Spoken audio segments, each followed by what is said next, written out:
Hello, I'm the 10-minute English teacher. Let's get you exam ready. Today we're thinking about Macbeth by William Shakespeare, and I'm going to be providing you with a summary to Act 5. Before we move on, don't forget to like and subscribe. There are plenty of things on the channel to help you get exam ready for both English language and English literature.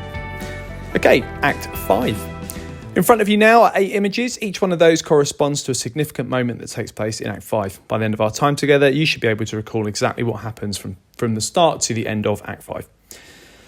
So, Act 5 starts with Lady Macbeth sleepwalking in the castle, and she's talking about King Duncan's murder and is overheard by their doctor and a gentlewoman. She tries to get a spot of blood from her hand. Spots were considered a telltale sign of witchcraft in Jacobean England. We then find Macbeth, who is told that an army of 10,000 are on their way to his castle, but he doesn't fear them and talks about living a charmed life. He's been told, of course, that he will be king until the woods of Burnham come to his castle, and that no one of woman born can harm Macbeth. So those revelations have emboldened him, and we see that fearless side that King Duncan was told about in Act 1. Malcolm has a plan. So they're approaching the castle, and this army led by Malcolm Macduff and Duncan's brother Seward are on their way to fight Macbeth. Malcolm tells everyone to rip branches down to give themselves camouflage to launch a surprise attack. The prophecies are coming true.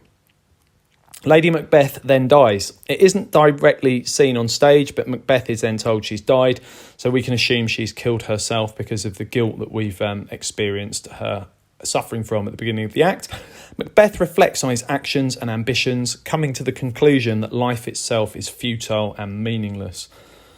And then Macbeth is told that the woods are moving. So Burnham Woods are moving towards the castle. Sensing defeat looming, Macbeth vows to die fighting and orders his men to prepare for battle. With Lady Macbeth out of the picture, he's now a lot more decisive and courageous. We've then got battle in the castle. So Dunsinane Castle is breached and fighting ensues. Malcolm fights and kills young Seward, who would be Malcolm's cousin. Seward is King Duncan's brother, and that's his son. So this moment shows how Macbeth is convinced he's invincible. Nobody, woman born, can harm him.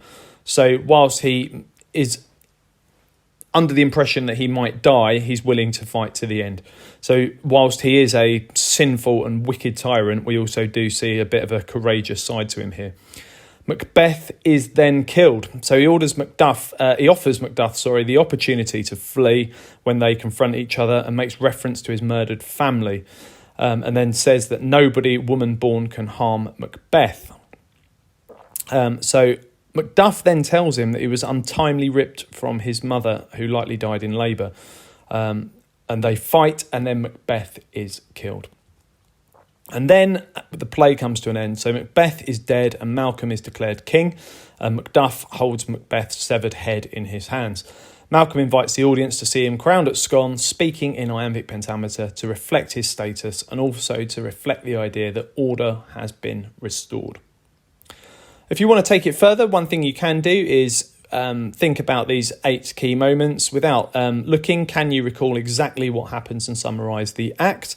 And if you can't, I suggest you revisit those key moments from earlier on in this video.